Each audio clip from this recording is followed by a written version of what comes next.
مجھے چشم ناز سے مت گرا، مجھے چشم ناز سے مت گرا، میرے ہم نفس میرے ساتھیا، تیرے سارے عذر قبول ہیں، یہ محبتوں کے اصول ہیں۔ رہوں رہوں کب تلک تیری راہوں میں، مجھے رکھ کے دیکھ اپنی راہوں میں، مجھے رکھ کے دیکھ اپنی نگاہوں میں، میری خواہشیں تیری چاہ میں کسی گزرے وقت کی دھول ہیں، یہ محبتوں کے اصول ہیں۔ میری زندگانی دھواں دھواں، تیرے ساتھ جاؤں کہاں کہاں، میری آرزوئیں خزاں خزاں، تیرے پاس پھول ہی پھول ہیں، یہ محبتوں کے اصول ہیں۔ مجھے میری ذات پہ قدرتیں کہاں، میں کہاں میری حسرتیں، میری جاں جاں تیری نفرتیں، میری زندگی کا حصول ہے، یہ محبتوں کے اصول ہیں، یہ محبتوں کے اصول ہیں۔ راہ حیات، آپ کا پسندیدہ ناول اپنے خوبصورت موڑ پر۔ آئیے اس کا بقیہ حصہ سنتے ہیں۔ 2 روز بعد سلیمان کی منگنی تھی۔ منگنی کا جوڑا اور دیگر لوازمات سمینہ خولہ کو دکھا رہی تھی جو کل رات آئی تھی۔ پوروا اس کے چھوٹے بیٹے کے ساتھ کھیل رہی تھی جو اسے بہت مانوس ہو گیا تھا۔ پوروا ذرا ادھر تو آؤ، خولہ نے سونو میں مگن پوروا کو پکارا تو وہ اسے اٹھائے چلی آئی۔ جی آپی، ذرا یہ شرٹ تو ساتھ رکھ کے دکھاؤ، کلر سوٹ کرے گا کہ نہیں، کیونکہ ثنا کے چہرے کی رنگت بھی صاف ہے تمہاری طرح۔ انہوں نے پاس بلانے کا سبب بتا کر میرون اسٹائلش سی کامدار شرٹ اس کی طرف بڑھائی تو وہ انکار نہ کر سکی۔ سونو کو نیچے اتارے جانے پر مچل گیا اور اس کی ٹانگوں کو مضبوطی سے پکڑ لیا۔ پوروا نے فوراً شرٹ خولہ کی طرف پھینکی جیسے کپڑا نہ ہو عفریت ہو، کیونکہ اس نے دروازے میں کھڑے سلمان کو دیکھ لیا تھا۔ آؤ بھئی سلمان، دیکھو تو ثنا کے لیے کتنے خوبصورت کپڑے لائے ہیں ہم۔ سوری، یہ آپ خواتین کا شعبہ ہے، مجھے تو معافی رکھو۔ اس نے جان چھڑائی۔ سونو ماموں کو دیکھ کر اس کی طرف دوڑ گیا۔ پوروا اس کے پاس جانے سے گریز کر رہی تھی۔ اس کے پاس سے گزر کر باہر جانے لگی تو سلمان نے اس کی آنکھوں میں ہلکی سی نمی کی جھلک صاف طور پر محسوس کی تھی۔ نہ وہ کچھ کہتی تھی، نہ بولتی تھی، نہ احساس دلاتی تھی، پھر یہ نمی کیا معنی رکھتی تھی؟ زمان صاحب کے گھر خوشیوں کی بارات اتری ہوئی تھی، جیسے ولید اور حوریہ کی مہندی کا فنکشن اکٹھے ہو رہا تھا۔ لڑکیاں بالیاں تیار ہو کر ڈھولک پیٹ رہی تھیں۔ تیمور کو بڑی شدت سے اس دشمن جاں کا انتظار تھا جو پہلی ہی نگاہ میں اس کا صبر و سکون لوٹ کر لے گئی تھی۔ پہلے ولید کے سسرال والے مہندی لے کر آئے۔ دھما چوکڑی سی مچی ہوئی تھی۔ کالے رنگ کے کپڑوں میں ملبوس آج ساجدہ تو قیامت ڈھا رہی تھی۔ سب حامد کی قسمت پر رش کر رہے تھے۔ شادی کے بعد شہر آ کر کافی ہوشیار ہو گئی تھی اور مردوں کی فطرت کو سمجھنے لگی تھی، اس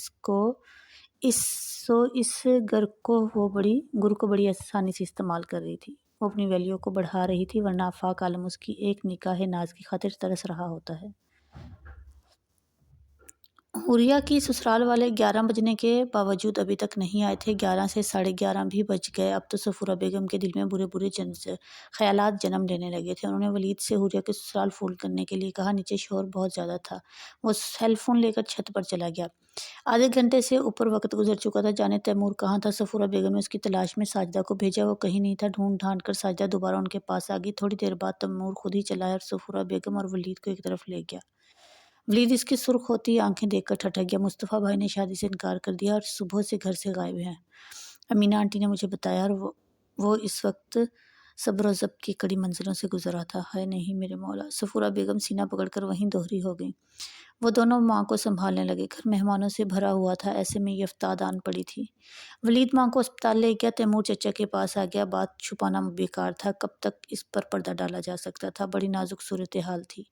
ولید کے سسرال والے واپس چلے گئے، صرف اس کی ساس، سسر اور 2 کزن یہاں تھے۔ ولید کی بیوی کا نام صدف تھا۔ اس کے گھر والے بڑے معقول اور سلجھے ہوئے لوگ تھے۔ اس وقت صدف کے والدین نے ہی تیمور کو تسلی دی۔ کوئی تیمور بھائی یا ولید بھائی کو بلا کر لیا، اور امی کہاں ہیں؟ اس وقت وہ اپنی روایتی شرم و حیا بھول گئی تھی اور پھولوں کے گجرے بالوں سے نوچتی وہ بیڈ سے اتر آئی۔ ولید کی ساس طاہرہ بیگم نے اس کے کندھے پر ہاتھ رکھ کر دوبارہ اسے بیڈ پر بٹھا دیا۔ اتنے میں تیمور آ گیا۔ حوری، میری بہن امی ہاسپٹل میں ہیں۔ مصطفیٰ بھائی نے شادی سے انکار کر دیا۔ وہ اس کے سر پر ہاتھ رکھ کر رونے لگا تو حوریہ کے آنسو اندر ہی اندر دم توڑ گئے۔ مصطفیٰ نے اگر شادی سے انکار کر دیا ہے تو اس میں رونے کی کیا بات ہے؟ امی کی فکر کرو، انہیں کچھ نہیں ہونا چاہیے۔ نازک سی کمزور دل کی مالک حوریہ اس وقت بھی اپنا حوصلے کا مظاہرہ کر رہی تھی۔ پھر ولید صبح 4 بجے صفورہ بیگم کو لے کر واپس آیا۔ ڈاکٹر نے ضروری ٹریٹمنٹ کے بعد انہیں فارغ کر دیا تھا۔ حوریہ پر نظر پڑتے ہی ان کو نئے سرے سے سب کچھ یاد آنے لگا۔ وہ اس کو سینے سے لگا گئے۔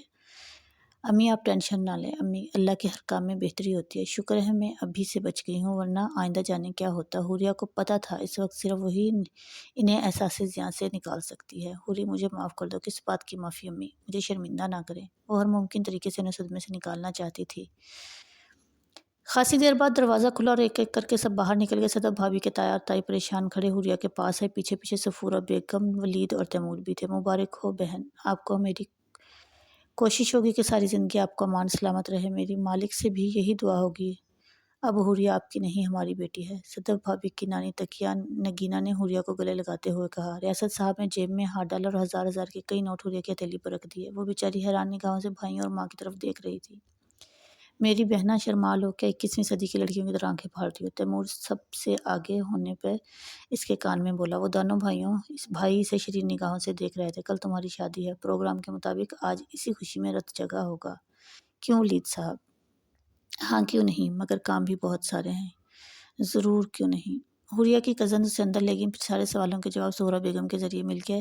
اس کی شادی صدف بھابھی کے کزن عثمان سے ہو رہی تھی۔ عثمان کے نام پہ اسے سب کچھ یاد آ گیا۔